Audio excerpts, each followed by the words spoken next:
All right. So, welcome everybody to our second in our summer series of TED Talks. I'm looking forward to, we had a great first session, looking forward to this session today and some good conversation with all of you. Couple of intros, quick announcements, and we will get to the TED Talk. So let me start with me. I think I've met most of you, and for those of you I haven't met or who are watching the recording and I don't know, my name is Josh Mayleaf. I am the president of L&D Philadelphia. Thank you you found us by registering for the event. So hopefully that means you know who we are and where to get us. All our stuff is available at ldphilly.com. I'm going to make a couple of very brief announcements and starting with what we have coming up here.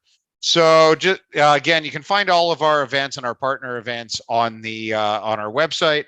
But a couple of things I wanted to call out is first, we have our members only quarterly meetup, which is an in-person event. So if you want to leave your house and see if all the people you're communicating with online actually have, legs and are three-dimensional, then this is an opportunity. And we're going to be at a restaurant in Abington. Liz, you want to take 30 seconds, give a quick overview? Sure. Yeah. Hi, everybody. Please join us on July 25th at Ban Ban Asian Bistro in Abington. It's next to the Target. They have an outdoor area, super informal. If we're indoors, there's plenty of room. You order at a kiosk. You can move around tables depending on how many people come. And even though our virtual meetups are based around structured conversations, even though it's a little bit different in person, we're still going to plan some conversation topics. In fact, something happened to me yesterday at work that I wanted to maybe propose as a discussion topic. So okay. The food's pretty good. Please come. Thank you. So again, it's for members, but you can also join and then attend. So if you're not a member currently, it's only $25 for the year, so you're welcome to join. We also have then on August 15th scheduled Rethinking the Role of L&D in Today's Workplace with JD Dillon. It's a presentation he gave at the ATD International Conference back in May. And then our next TED at Work session is going to be August 23rd.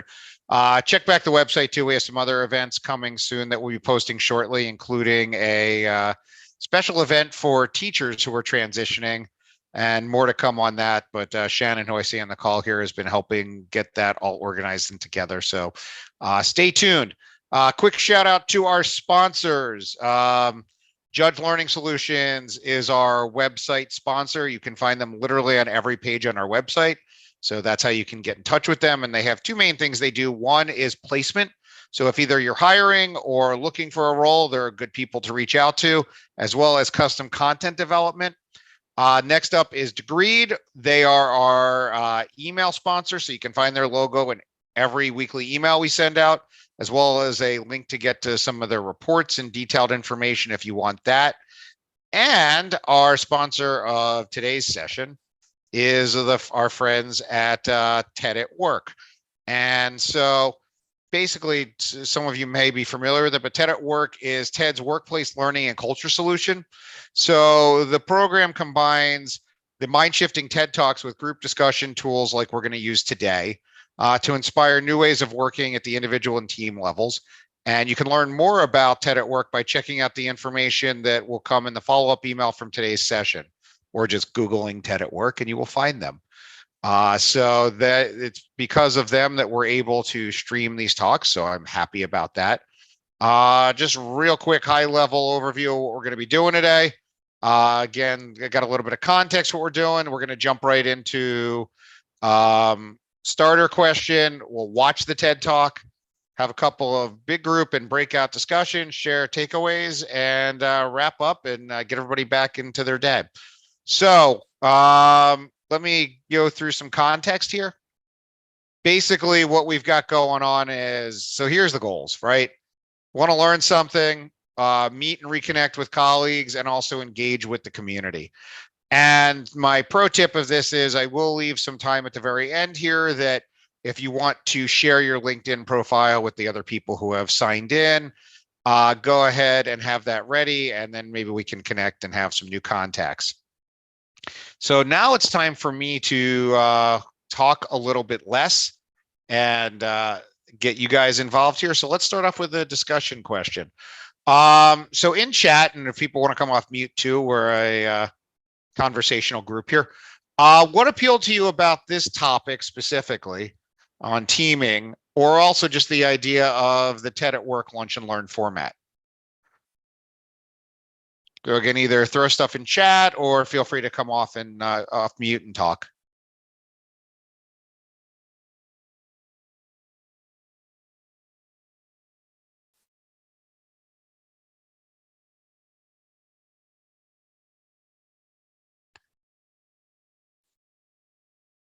Let's see some people typing. So while you're doing that, I will say one of the interesting things, at least of why we decided to start offering these, is that somebody had brought up the idea of a book club, which in theory sounded great. I have a whole bunch of books, but I haven't read them so far, so I wasn't sure I would read them for a book club either. But I can take 13 minutes to watch a TED Talk. And so I think that's a nice piece of that. Let's see what you guys came up with. Intrigued by the TED at Work concept. Feel like this topic is more relevant post-pandemic. Yeah, I think it definitely is. Always a fan of TED Talks. If you're going to, oops, scrolled away from me there. If you're going to listen to talking, it might as well be from the best and brightest. Yeah, so that's why I got to get moving on here and get to the TED Talk. Teaming is not always natural and fluid. Another one, I like the TED format and was intrigued by the book club type. Good. And I like the idea of sharing and discussing with others rather than trying to process info on your own. Yeah, that's the idea here. We want to be a more collaborative in nature in some of the things that we're offering. And Josh, yes, I go ahead, want Mark. to add one thing that intrigued me about the title. I think it was John Katzenberg that wrote a book about high performing teams, and he made a distinction that a team has to have interdependency. Otherwise, it just happens to be a group of individuals reporting to the same person. So sometimes we confuse, or as Amy put it, Amy Edmondson, about group of strangers, or there's no connection between them, no interdependence. That does not constitute a team. Yeah, and and when we get to the TED Talk, that's a point she makes of comparing a team to what teaming is. So I think that's a good lead in for this. All right. So on that note, let's get the actual TED Talk queued up for all of you.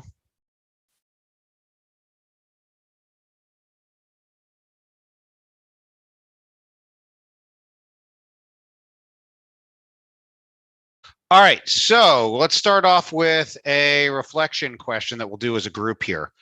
And actually you can put your answers into chat, and then we can discuss a little bit as well.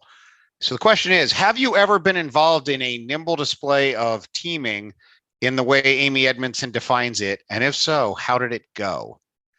I struggled a little bit on this one personally, so to think of good examples, but curious if anybody has an example that, either it could have gone well or not so much.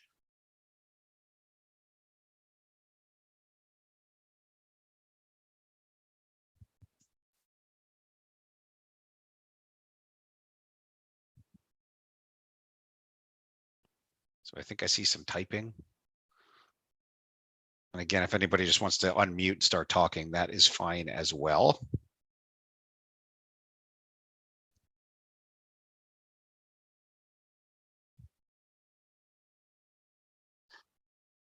So at least one not having not experienced successful teaming. How about unsuccessful teaming? That good. Josh,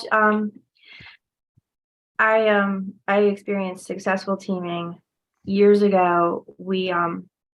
Our principal was recruited to go to another school, so we just got like an assistant sup who was demoted, and he wasn't real clear on how children should behave safely, and so the faculty had noticed that there was a large increase in violent incidents in the school. Because we were so concerned, we, met ourselves and we worked out a plan to be on a safety team. Basically volunteering to patrol the hallways on our lunches and our preps, to keep, the kids safe, because just an adult being there present is usually a deterrent. But then also coming up with a mentoring program for the children who really needed it. So, it went from being a pretty bleak situation to being pretty well in hand in just a couple of weeks. But it was like everybody on staff who was really doing everything they could, because the leader was checked out, so we had to do something. Yeah, and that serious situations there, right? So that's one example. There's an example here of from Marjorie here about the conference. So yeah, I think that's true of when you're in planning teams specifically, that tends to be a thing, right? Especially when you're working with volunteer organizations. We're doing that a little bit within L&D Philly right now. As different projects come together, we pull together different volunteers to work on it. And Sean, I don't know if you want to speak to it briefly, but I think your example here is one that a lot of us can identify with, of starting at the beginning of the pandemic, having to do content conversion to virtual. Yeah, what the speaker said about pickup game sort of resonated, because everyone had to put what we were working on hold, and it was sort of this all hands on deck, and there wasn't a formal structure, a formal hierarchy. It was just like, okay, here's what we need to do, divide it up, do it. So it was, in my experience, it was probably the most successful example of teaming I've been a part of. Yeah, and I think the different ends of the spectrum of life and death, but the Chilean miners versus like what we all experienced at the beginning of the pandemic is kind of crisis mode, right? Exactly. We just got to get it done. Well, everybody do their thing, and that can be challenging, which I think actually leads us well into the first breakout question that we've got, which is, hit my button there. Yeah, that's the right one. Okay. So she said it's hard to ask for help, right? And so and I'll just read what it says. It's hard to ask for help. It's hard to offer an idea that might be a stupid idea if you don't know people very well. You need psychological safety to do that. So what I want to talk about in the groups here is, what is psychological safety, right? How do you interpret that? And how do we create it on our teams? And those teams can be both the, in this case, we're talking about the teamings that are the teams coming together that way. Because if you're in crisis mode, what do you do to try to create that? So I'm going to put everybody into groups of 3. And I've got the breakout set for 8 minutes, and then it'll give you the alert that you always get of, to come back in. So again, this is the topic at hand. And just as a recap here, psychological safety and how do you create what is it, psychological safety, and how do you create it on your team? So before I open up any of the breakout rooms, and I'm pretty sure we've all been through breakout rooms at this point, but if anybody needs help, let me know. But otherwise, any questions on what we're going to be doing while you're in the breakout? All right, fantastic. I'm going to open them up and then we'll come back to debrief.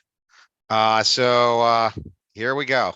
So hopefully the conversations were good since everybody took the whole time to come back in. I'm going with that as a positive. All right, so let's take a couple of minutes and see if what we got out of our individual groups here. Anybody have something that came up in your individual group you'd like to share with the big group here?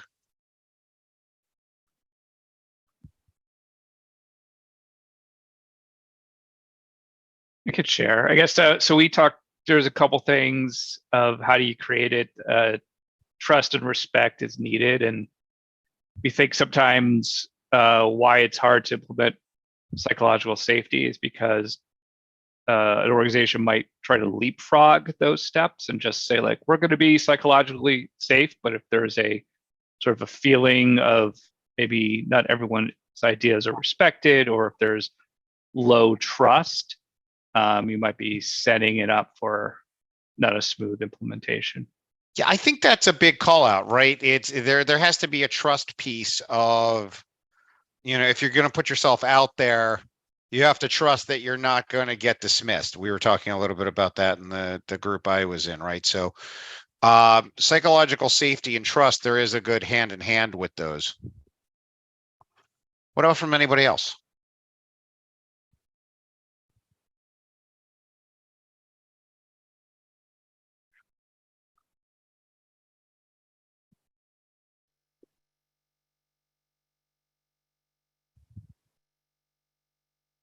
Come on, there had to be some good conversations in there.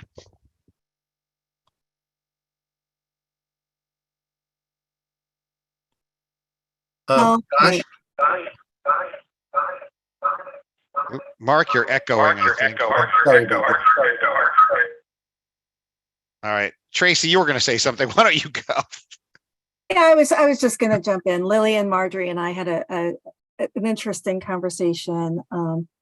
But what we were saying is that there needs to be some roles for engagement, that helps jump in and set up.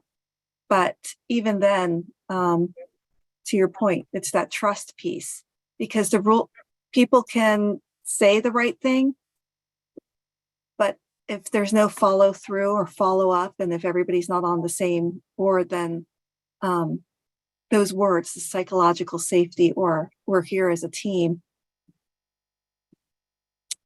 everybody needs to be on the same page. Everybody needs to be on board and listen and jump in. And I'm sure we also talked about teaming and the difficulties moving between different industries. Like you said before, the projects are a little easier. But when you're coming in from different places, how do you do that?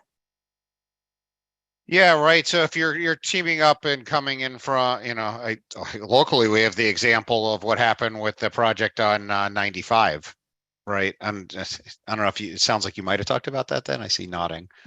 But so there was a lot of different things that had to come together, government, private sector, apparently a racetrack to get a big dryer to put on the, I don't know if anybody saw that, to get the paving to dry fast enough, they borrowed a dryer from the Pocono racetrack that gets used to dry the road before, if it rains during a race or something. So that, think about that. How often does a racetrack get involved with a construction project on a highway? It probably not often, and there were probably some things in that. I have zero information beyond what I just shared on that. It just popped into my head. But yeah, so good conversation. Like to continue that with, and this is kind of related, but still a little bit different. So for our next breakout, what we've got is, what does it look like when a leader displays situational humility and curiosity? Right. And then how is that a benefit to the team? So there is some relationship there in the psychological safety, and you may have discussed it, but if not, like specifically, what does that mean, and how, and really we're looking for what good signs of leadership, I would think, as part of this.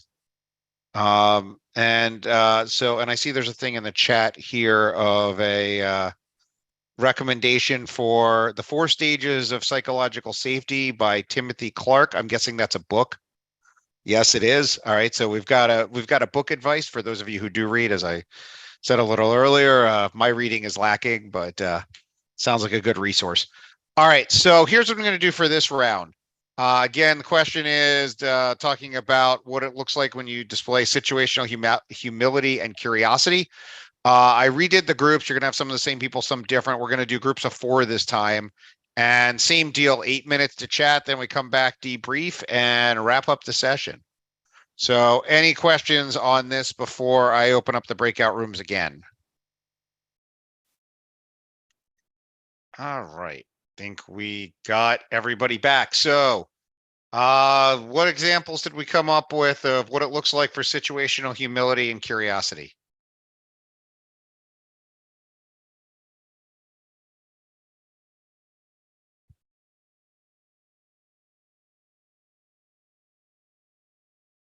I'll share just a little bit. I was sharing my work with a client, and this happens again and again. This is just one client, but for this individual, he needs to learn how to ask for input because he shares his brilliant idea, and it really is a brilliant idea. And then there's crickets. He doesn't hear anything at all, and he doesn't know how to issue the invitation, right, in a way that people are willing, right, to give him some input. So, and I just gave him some sentence stems of how to do that. Instead of saying, does anybody have any feedback, which is a yes, no, Right. to say, what other ideas do people have? Or, what am I missing here? What's some other perspectives? And just issue that invitation to people. And he'll have to do a lot of relationship building one-on-one as well. Yeah, I think sometimes it can be difficult for people to want to offer constructive criticism. Mm-hmm. Right. Or feel back to the psychological safety piece of, is this a place where I can offer constructive criticism? Right. Which good leaders want to hear opposing points of view. They don't want, it's the whole thing of hire good people so that they can challenge you and make you better, as opposed to just nodding along.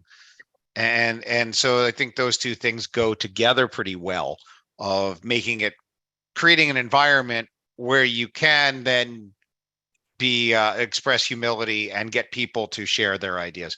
What else came up out of this?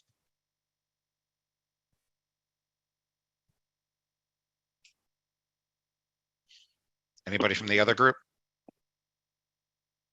Well, in our group, it was talked about potentially displaying too much humility from a leader, how that, and it may come across disingenuous, and Sean provided some good advice there.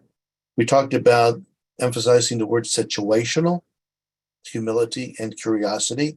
Mm-hmm. So it may be when it's appropriate, but not always the case.